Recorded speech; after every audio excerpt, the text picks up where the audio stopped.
Iwan Reid is one of around 100,000 Suriname emigres living in Amsterdam, but not for much longer. He moved to the former colonial power when he was 17, but will soon be returning home.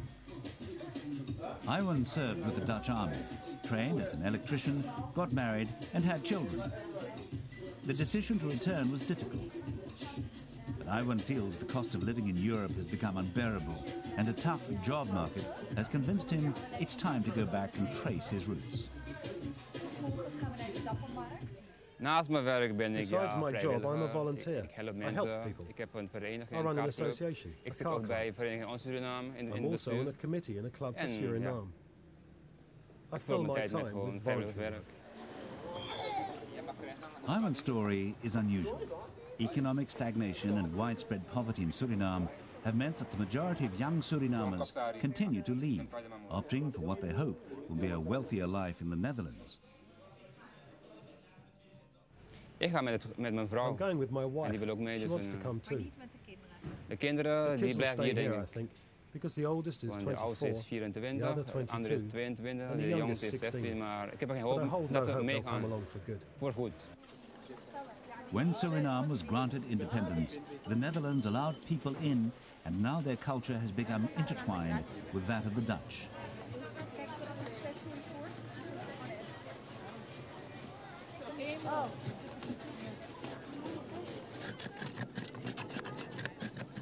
Markets in Amsterdam are filled with the colours, sounds and smells of the former colony. The wave of immigration has never really stopped. Although Holland has obviously benefited from the influx, the exodus of young, skilled workers from Suriname has had a debilitating effect across the water.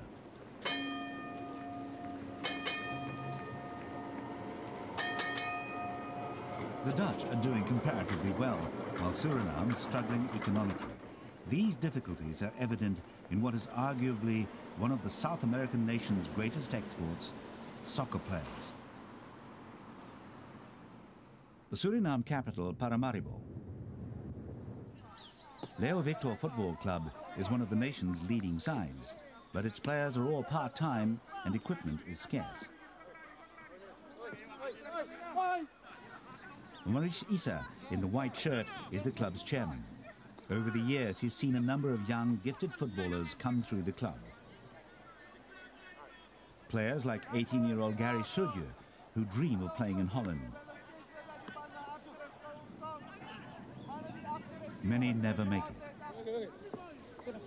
But those who do are following in the footsteps of great players like Clarence Seedorf, Edgar Davids, Ruud Gullit and Stanley Menso. Suriname soccer acts as a springboard for Europe. Part of the reason that the national squad can't compete internationally involves a legal loophole. Political Suriname has not capitalized the fact that all these talents that migrated to Holland are utilized for our national team, the way Jamaica does it, the way Trinidad does it.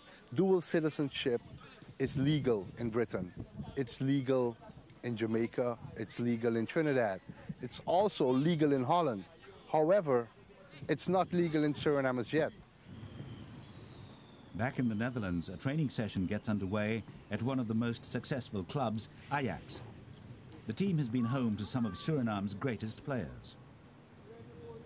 The club has a program dedicated to the growth and development of young talent. Players from the former colony are still a vital ingredient in the team's success. But this enthusiasm for attracting players from South America is what is partly holding Suriname's national game back.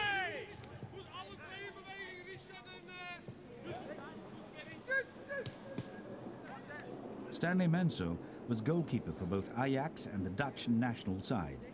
Now a trainer, Stanley is aware of the dilemma in Suriname. There are still good players in Suriname, but they don't have the facility to develop themselves, to play good football. The pitches are not like here in the arena. All those things are very difficult to develop themselves.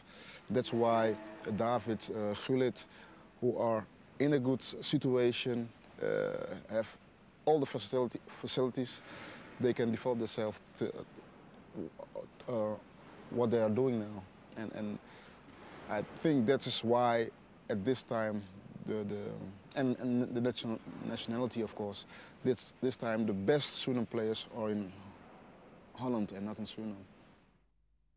The Dutch settled in Suriname in the 1670s, establishing sugar and tobacco plantations along the banks of the Suriname River. West African slaves were imported as labourers until the abolition of slavery in the early 19th century led to indentured labourers coming in from places like Indonesia, China and Lebanon. 5 years after independence, the civilian government was overthrown in a military coup headed by Desi Bouterse, who was initially popular with some people. Bouterse wasted no time in declaring a socialist republic. But he became a dictator, and the Maroons, descendants of slaves, rebelled. The country descended into 7 years of bloody civil war. Free elections were finally held in 1987.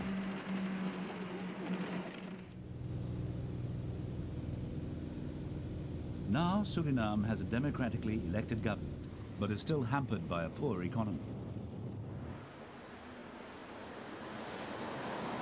Its colourful history has produced an extraordinary ethnic diversity, noted for religious tolerance.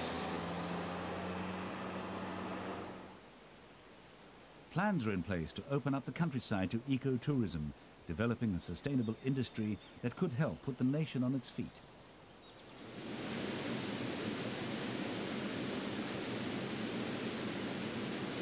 The densely forested interior is home to unique flora and fauna.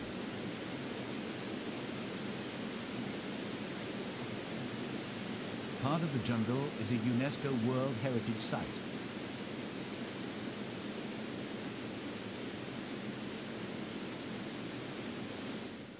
This year, the national soccer squad again failed to qualify for the World Cup, but the government has vowed to tackle the problem of dual citizenship, hopefully opening the gates for international players to return to the team. So Iwan Reid is coming home to a country at a turning point. If more people like him return, Suriname could find itself taking a more prominent role in the world.